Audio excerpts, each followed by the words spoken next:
আসসালামু আলাইকুম প্রিয় দর্শক, আপনারা নিশ্চয়ই খেয়াল করেছেন বিভিন্ন সোশ্যাল মিডিয়ায় অথবা বিভিন্ন সরকারি অফিস আদালতে, এমনকি ব্যাংকে, আপনি যে কোনো ব্যাংকে যান সেখানেও দেখছেন নিশ্চয়ই যে আগামী নির্বাচনের দিন যে গণভোট অনুষ্ঠিত হবে, সেই গণভোটে হাতে যাতে আপনি ভোট দেন, মানে ভোট দেওয়ার জন্য এক ধরনের প্রচারণা চলছে। এটা নিয়ে আমি কথা বলেছি যে সরকার অথবা সরকারের কোনো প্রতিষ্ঠান তারা কি গণভোটে নির্দিষ্ট একটা মার্কার পক্ষে, নির্দিষ্ট একটা পক্ষে ভোটের জন্য প্রচারণা চালাতে পারেন কি না, এটা নৈতিক ব্যাখ্যাটা কি হতে পারে তা নিয়ে আমি মোটামুটি কথা বলেছি এবং এটা আপনারা দেখেছেন বটে। কিন্তু প্রশ্ন হচ্ছে, আবারও আমি ওই প্রসঙ্গটা আসছি যে জুলাই সনদের জন্য যে এই যে রেফারেন্ডামটা হচ্ছে, গণভোটটা হচ্ছে, এটা হচ্ছে জুলাই সনদের উপর। জুলাই সনদটাকে আপনারা পাস করতে চান কিনা, মানে এই জুলাই সনদের উপর 4টা প্রশ্ন আপনাদের সামনে রাখা হবে এবং আপনি যদি হাঁ দেন তাহলে 4টাই হাঁ হবে, আর যদি না দেন তাহলে 4টাই না হবে। এবং প্রচারণাটা কীভাবে চালানো হচ্ছে এটা নিয়ে আমি একটু পরে কথা বলছি। তার আগে বরং আমরা একটু দেখে নিই যে প্রচারণাটা কীভাবে চালানো হচ্ছে। বিভিন্ন পত্রপত্রিকাও দেখছি, মিডিয়াকেও দেখছি, তারাও কিন্তু এই ধরনের প্রচারণা চালাচ্ছে। যেমন আমি একটা প্রচারণা আপনাদের একটু পড়ে শোনাই, আপনারা দেখেন প্রচারণাটা। সেখানে কি বলা হয়েছে, কয়েকটা পয়েন্ট দেওয়া হয়েছে এবং সেই পয়েন্টগুলো বলা হচ্ছে যে না দিলে এগুলো কার্যকর হবে না, হাঁ দিলে এগুলো কার্যকর হবে। যেমন বলা হয়েছে এখানে সব দল মিলেমিশে তত্ত্বাবধায়ক সরকার, নির্বাচন কমিশন ও পিএসসি গঠনে অংশ নেবে। সংবিধান ইচ্ছামতো পরিবর্তন করা যাবে না। গুরুত্বপূর্ণ পরিবর্তনের ক্ষেত্রে গণভোট বাধ্যতামূলক হবে। বিরোধী দল থেকে ডেপুটি স্পিকার ও গুরুত্বপূর্ণ কয়েক কমিটি সভাপতি নির্বাচিত হবেন। প্রধানমন্ত্রী সর্বোচ্চ 10 বছর দায়িত্বে থাকবেন। সংসদে নারীর প্রতিনিধিত্ব বাড়বে। পার্লামেন্টে উচ্চ কক্ষ গঠিত হবে। রাষ্ট্রপতি দণ্ডপ্রাপ্তকে ইচ্ছামতো ক্ষমা দিতে পারবেন না। রাষ্ট্রপতি ও প্রধানমন্ত্রীর ক্ষমতার ভারসাম্য থাকবে। তারপরে লেখা আছে, না ভোট দিলে এগুলো কার্যকর হবে না। দেশে চলমান 1972-এর সংবিধান অব্যাহত থাকবে। তবে প্রধান উপদেষ্টা সবাইকে হাঁ ভোট দিতে অনুরোধ করেছে। এই হলো বিজ্ঞাপনের ভাষা। এই বিজ্ঞাপন কিন্তু বিভিন্ন জায়গায় দেখা যাচ্ছে এখন। দুটো জিনিস, একটা হলো না দিলে এগুলো কার্যকর হবে না। আমার এখানে একটা মারাত্মক আপত্তি আছে, না দিলে এগুলো কার্যকর হবে না আপনাকে কে বললো? কারণ আপনি দেখবেন এর পাশাপাশি ধরা যাক যদি বিএনপি ক্ষমতায় আসে, বিএনপির একটা 31 দফা রাষ্ট্র সংস্কার কর্মসূচি আছে, এগুলোর মধ্যে অনেকগুলো সেখানেও আছে। যদি বিএনপি আসে ক্ষমতায়, বিএনপি তো সেগুলো যদি কার্যকর ধরা না হলো, কিন্তু বিএনপি ওই কর্মসূচিগুলি কার্যকর করলো, তো করলে যে অনেকগুলি ওখানে কার্যকর হবে, ওখানে থাকবে। তাহলে না দিলে এগুলো কার্যকর হবে না এবং দেশে 72-এর সংবিধান থাকবে, এটাই আপনি বলেন কীভাবে? কারণ আগামী সংসদ সদস্যরা যদি সংবিধানের পরিবর্তন আনে তাহলে তো ওই সংবিধান আর থাকলো না। কাজে না দিলে এটা ভয় দেখাচ্ছেন কেন? আমার কথাটা হলো কি, ভয় দেখাচ্ছেন কেন? আর প্রধান উপদেষ্টা সবাইকে হাত দিতে অনুরোধ করেছেন, এটা কিন্তু একটা মারাত্মক, যারা এই বিজ্ঞাপনটা করেছে তাদেরকে আমি বলছি, এটা কিন্তু একটা মারাত্মক আত্মঘাতী আপনার প্রচারণা চালাচ্ছেন। কারণ প্রধান উপদেষ্টা যদি কোনো কিছুতে দেওয়ার জন্য সবাইকে অনুরোধ করে, আমার তো মনে হয় এটা বুমেরাং হয়ে যাবে। প্রধান উপদেষ্টা বলে যে সবাই মিলে হাত দেন, তাহলে প্রধান উপদেষ্টার উপর যারা ক্ষিপ্ত আছেন, বিরক্ত আছেন, তারা যে উল্টা যে না দিবেন, মানে আত্মঘাতী সিদ্ধান্ত কেন নিচ্ছেন আপনারা, আমি বুঝতে পারছি না। যাই হোক, এই যখন এটা ছাপা, এর যখন প্রচার হচ্ছে, তখন বিপরীত দিকে আমি সোশ্যাল মিডিয়ায় আরেকটা বিজ্ঞাপন দেখলাম, আরেকটা প্রচারণা দেখছি।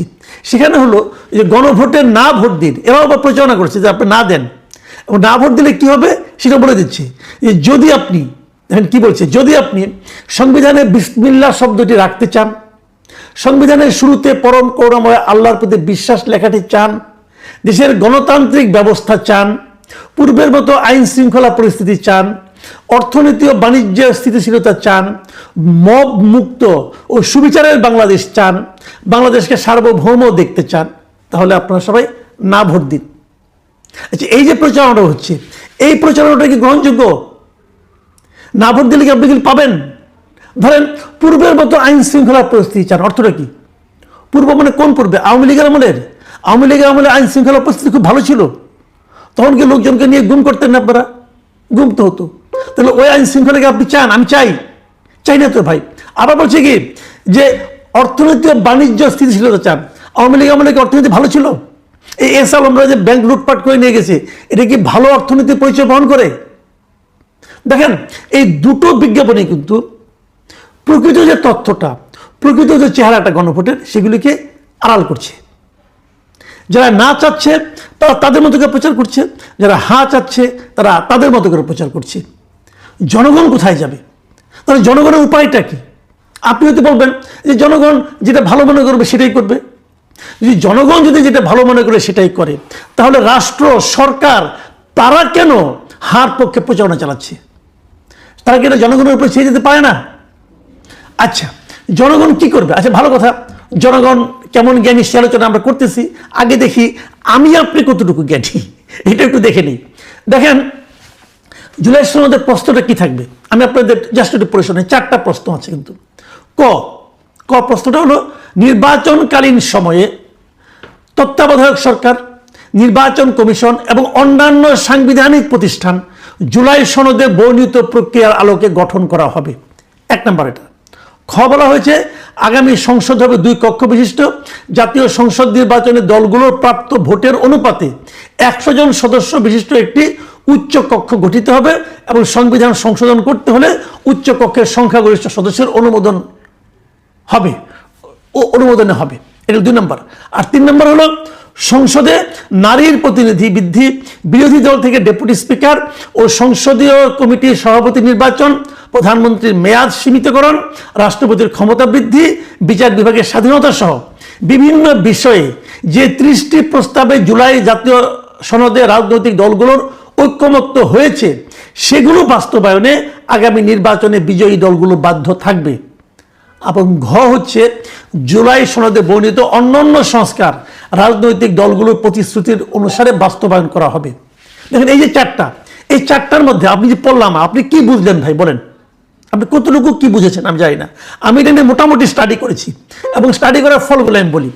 গ যেটা আছে, ওই যে নারী সংসদ বৃদ্ধি, প্রতিনিধি বৃদ্ধি, বিরোধী দল থেকে ডেপুটি স্পিকার, এই যে বলা হয়েছে, এখানে এরকম 30টা প্রস্তাবে সবগুলি দল একমত হয়েছে। যেগুলোতে সবগুলি দল একমত হয়েছে সেটা তো হয়ে গেল, সেটা আপনি বলতে পারতেন যে ওইগুলি সবাইকে মানতে হবে। আর প্রথম যে 2টা বললাম সেগুলোতে সবাই একমত হয় নাই। যেমন ধরেন 2 কক্ষ বিশিষ্ট সংসদ এবং উচ্চ কক্ষে পিআর পদ্ধতিতে নির্বাচন, এটা তো বিএনপি একমত হয় না এখানে। তাহলে ওটা আপনি দিলেন কেন? তাহলে যদি জনগণও বলে যে হ্যাঁ, তাহলে বিএনপিকে মানতে হবে, বিএনপি একমত হয় নাই। আবার ধরেন নির্বাচনকালীন সরকার, তত্ত্বাবধায়ক সরকার সবাই একমত হয়েছে, নির্বাচন কমিশন নিয়ে সবাই একমত হয়েছে, কিন্তু অন্যান্য সাংবিধানিক প্রতিষ্ঠান এইটার যে গঠনের যে প্রক্রিয়া, এই প্রক্রিয়া সবাই একমত হয় নাই। বিএনপি সহ 7টা দল এটাতে একমত হয় নাই। কেন হয় নাই সেটা একটু বলি, একটু বললে আপনি বুঝবেন যে কেন একমত হয় নাই। আপনি বিএনপি জায়গায় থাকলে আপনিও একমত হইতেন না। আমি আপনাকে এক্সাম্পল দিয়ে বলি। যেমন ধরা যায় সাংবিধানিক পদগুলি কি, যেমন সরকারি কর্ম কমিশন মানে পিএসসি, যেমন ধরা যায় আপনার দুদক, এটা হলো পিএসসি, এটা হলো একটা সাংবিধানিক পদ। ন্যায়পাল, এটাও একটা সাংবিধানিক পদ, এবং মহা হিসাব নিরীক্ষক, এটাও সাংবিধানিক পদ। তো এই পদগুলি যে নিয়োগ করা হবে, গঠন করা হবে, সেখানে যে প্রক্রিয়াগুলি বলা হয়েছে সেখানে বিএনপি একমত হয় নাই। বিএনপি সহ 7টা দল আপত্তি করছে। আচ্ছা, কেন আপত্তি করছে এই যে একটু আপনাকে বুঝিয়ে বলি, একটা জিনিস খেলে বুঝিয়ে বলি। এই যে সরকারি কর্ম কমিশন আছে মানে পিএসসি, যেটা এখানে 7 জনের একটা কমিটি হবে। সেই কমিটির লোকগুলি কিভাবে নিয়োগ করবে, মানে আপনার এই যে পিএসসি যে গঠন করা হবে, পিএসসি গঠনের জন্য 7 জনের একটা কমিটি থাকবে। সেই কমিটিতে কারা কারা থাকবে? সরকারি দল থেকে থাকবে মাত্র 2 জন লোক, একজন হলো স্পিকার এবং হলো হুইপ, তাদের চিফ হুইপ। আর বিরোধী দল থেকে থাকবে ডেপুটি স্পিকার, বিরোধী দলের হুইপ এবং দ্বিতীয় বৃহত্তম দলের একজন প্রতিনিধি, এবং তার সঙ্গে থাকবে যে শিক্ষা অথবা স্বাস্থ্য বিষয়ক যে সংসদীয় কমিটি আছে, স্থায়ী কমিটি, তার সভাপতি, যেটা হবে বিরোধী দলের, এবং জনপ্রশাসন স্থায়ী কমিটির সভাপতি, উনিও থাকবেন বিরোধী দলের। তার মানে 7 জনের কমিটির 5 জন বিরোধী দলের, 2 জন সরকারি দলের, এই 7 জন মিলা পিএসসি গঠন করবে। যারা সরকারে যাবে তারা এটা মানবে? আপনি সিম্পল একটা কথা বলেন, একটা দৌড় প্রতিযোগিতা হচ্ছে, সেই দৌড় প্রতিযোগিতায় যে বলা হলো যে ফার্স্ট হবে তাকে দেওয়া হবে রৌপ্য মেডেল,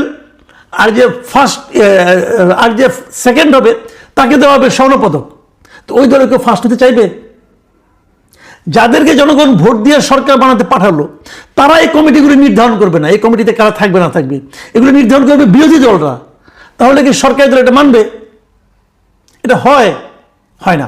তাহলে আমাকে আপনি বলেন, যেগুলোতে বিএনপি সহ 7টা দল নোট অফ ডিসেন্ট দিয়েছে সেগুলোর উপর যদি আপনি গণভোট করেন, তাহলে বিএনপি সহ তাদের নোট অফ ডিসেন্টের মূল্য কি রইল? এবং সেখানেও তো আপনি আপনার মতো বলেছেন যে 2 এবং 5, বিএনপি হয়তো 3 অথবা 4 হলে মানত। জনগণকে আপনি অপশন 2 অথবা 5 দিলেন কেন? 6 অথবা 1 দেন, 6 বনাম 1 দেন, অত আপনি দেননি। তার মানে এই আলী রিয়াজ সাহেবরা ওনারা একটা প্ল্যান করেছেন, সেই প্ল্যানটা বাস্তবায়নের জন্য এখন তারা জনগণের সঙ্গে দিয়ে দিয়েছে। ছোটবেলায় একটা কৌতুক শুনতাম, মনে আছে কিনা আপনি যাই না, এক ছেলে ওষুধ খাচ্ছে না কিছুতেই, তারা ট্যাবলেট দেয়, সে খালি ফেলে দেয়।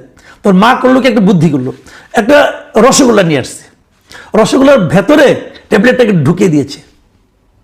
ঢুকিয়ে দেওয়ার পর বলছে, বাবা রসগোল্লাটা খেয়ে ফেলো। তো ছেলে বলে, বাবা ঠিক আছে মা তুমি রাখো, আমি পরে খাচ্ছি। কিছুক্ষণ পর মা আসছে, আসে দেখে রসগোল্লাটা খেয়ে ফেলছে।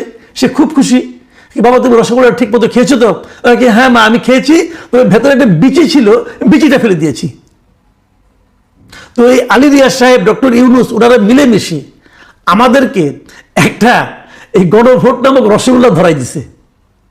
এখন নির্ভর করছে আপনার উপর, আমার উপর, আমরা কি ওই বিচি সহ রসগোল্লাটা খাবো নাকি বিচিটা ফেলে দিয়ে খাবো। তারা কিন্তু আমাদের সেই অপশনটা দিচ্ছে না, বলছে খেতে হলে বিচি সহই খেতে হবে, আর না খেলে তুমি রসগোল্লা খেতে পারবা না। এটা ভাই হয় না।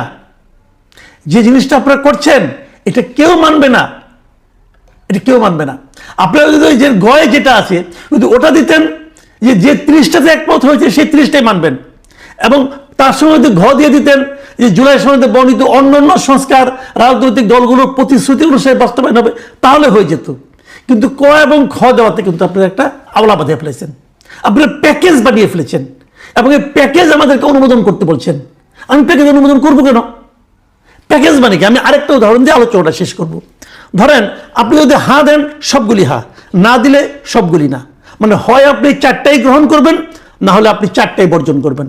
এর মধ্যে কিছু কিছু আমার পছন্দ, আমি যে বলবো আমি এই পছন্দের এগুলি নিব, অপছন্দের এগুলি নিব না, তা হবে না। আপনাকে পুরো প্যাকেজ দিতে হবে। আলী রিয়াজ সাহেব অনেক গবেষণা করে একটা প্যাকেজ বানাইছে, আপনাকে এই প্যাকেজ দিতে হবে। আমি একটা ছোট্ট এক্সাম্পল দিই, তারপরে শেষ করে দিচ্ছি। ধরা যাক আপনার নাস্তার টেবিলে আপনি খুব ক্ষুধার্ত, এখন আপনি সকালে সারা রাত আপনি কাজকর্ম করেছেন, ক্ষুধার্ত হয়ে গেছেন, সকালে নাস্তা খেতে বসছেন।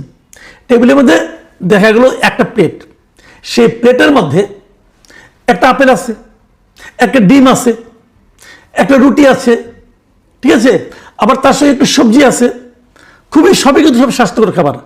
আবার মাঝখানে ছোট্ট একটা গ্লাসের মধ্যে একটু 1 পেগ মদ আছে, দিয়ে বলা হচ্ছে এটা হলো প্যাকেজ, আপনি যদি নাস্তা করেন আপনাকে পুরোটাই খেতে হবে। এখন আপনি বলবেন না ভাই আমি তো মদ খাবো না, মদ তো আমার জন্য হারাম, আমি মদ খাবো না, আমি বাকিগুলি খাবো। সে বলছে না ভাই এটা প্যাকেজ, আপনি প্যাকেজে খাইলে সবগুলি খাইতে হবে, নাহলে আপনি একটাও খাইতে পারবেন না। তাহলে আপনার জন্য অপশনটা কি? আপনার জন্য অপশন হলো হয় আপনি অভুক্ত থাকবেন, না খেয়ে থাকবেন, ক্ষুধায় মরবেন, অথবা আপনি হারাম মদ সহ অন্য অন্য জিনিসগুলি খাবেন। আপনি কি করবেন ভাই? আমাদের কাছে ওরকম একটা প্যাকেজ ধরিয়ে দেওয়া হয়েছে, আমরা কি করব ভাবুন আপনি। এখন দোষটা কার? আমি যদি খাই তাহলে আমি দোষী, যদি না খাই তাহলে আমি দোষী। আমি যদি বলি এই প্যাকেজ যে তৈরি করেছে সে হলো সবচেয়ে বড় দোষী, সেই দোষীকে চিহ্নিত করেন এবং সেই দোষীর বিরুদ্ধে প্রতিরোধ গড়ে তোলেন। প্রিয় দর্শক, এখন এই পর্যন্তই। আল্লাহ হাফেজ।